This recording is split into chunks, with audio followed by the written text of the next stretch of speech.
Hello my friends, I have a really dirty window here. It has like kind of like an algae on it, and it's really gross looking.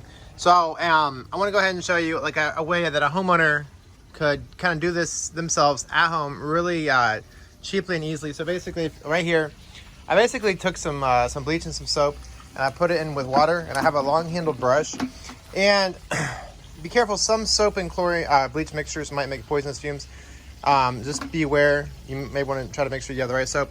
But we go here, and I have like a long handled brush, and I have my mixture, and I just want to go ahead and dip it in and just kind of start scrubbing. And what's going to happen is that green algae should just kind of come right off. You actually might be shocked at the difference that it makes. Maybe I'll just do like partly to make it easier to see. Just kind of do this, and that should just come right off.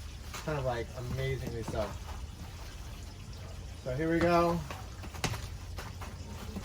Yeah, I might just do part of it so you can see the difference. As you can see, it's really not that big of a deal. Now you don't want to let the bleach dry, because if you let the bleach dry, you may end up the windows may be kind of hard to clean them afterwards. So you can kind of use the bristles to get in. Be careful about getting this in your eye or anything like that. You might want to use like eye protection or something. But so you can kind of use the bristles to try to get in the cracks. That's actually kind of important. If you have a lot of cobwebs in your window, you might want to use a cobweb duster first. All right. There's someone in the window right there. Let me pause it and rinse it off and you see a difference. All right, so I went ahead and did the bleach and soap mixture on some of it, and as you can see the difference.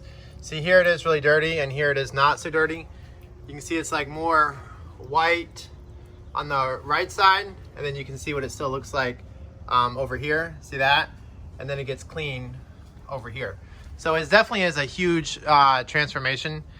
And there's the white, and there's all the algae and stuff right there. So the window is still wet. So it's definitely coming a lot cleaner really fast. So let's go ahead and scrub the rest. Okay, so let's go ahead and scrub the rest of it. It's so easy to do. Now there might be some water streaks on here, but if you have one of those like a water deionizer things, and you spray it on the window when you're done, you should be able to have a streak-free window. I might even do like a link, little deionizer thing that you could buy, and to like hook up to your water hose and just spray the window, and then you should have a streak-free finish if you do that. If you don't, you might have some watermarks, but honestly, it's so much better than the way it was before that you may not even mind that much. So here we go. And shouldn't have to soak for very long. Let me just go ahead, rinse it off with the hose, and let's see the results. So here we go. Rinse off. Like so. Let me know if this video helped you. If you like it, please subscribe. Turn on notifications. I love sharing information, helping people. Please subscribe. Tell me what you think in the comments, please. Please turn on notifications. You guys are you're all amazing. I love y'all. You're awesome. And there we go. The window looks really good. And I bought a window cleaning business. I've done so many window cleaning jobs. But it looks way better. You don't see all that green algae and everything all over it. So, see how clean that is now? So love y'all, you're amazing. Please turn on notifications. Love y'all, and bye.